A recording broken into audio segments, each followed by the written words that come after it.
কি সমস্যার কারণে আমাদের কাছে নিয়ে এসেছেন বাচ্চাটাকে? আমার বাচ্চার পায়ের সমস্যা, হাঁটতে পারে না, দাঁড়াতে পারে না। আসসালামু আলাইকুম। আজ আবারও নতুন একজন বাচ্চার সাথে আপনাদেরকে পরিচয় করিয়ে দেব। বাচ্চার নাম রিহান বাবু। আমরা সরাসরি রিহান বাবুর মায়ের মুখ থেকে শুনে আসি যে কি সমস্যার কারণে আমাদের কাছে নিয়ে এসেছে। আসসালামু আলাইকুম। ওয়ালাইকুম আসসালাম। জি, আসসালামু আলাইকুম। ওয়ালাইকুম আসসালাম। জি, কোথায় থেকে এসেছেন? বগুড়া। বগুড়া থেকে। আচ্ছা, কি সমস্যার কারণে আমাদের কাছে নিয়ে এসেছেন বাচ্চাটাকে? আমার বাচ্চার পায়ের সমস্যা, হাঁটতে পারে না, দাঁড়াতে পারে না।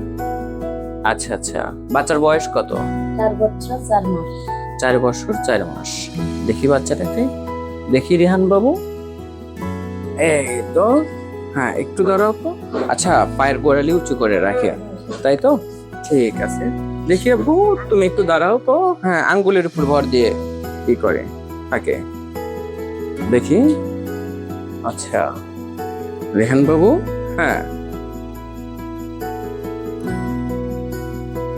ঠিক আছে।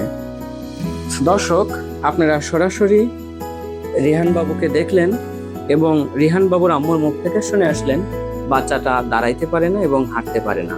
ঠিক আছে, অল্প কিছুদিনের মধ্যেই আমরা আবারও রিহান বাবুর একটা ভিডিও নিয়ে আপনাদের সামনে হাজির হব।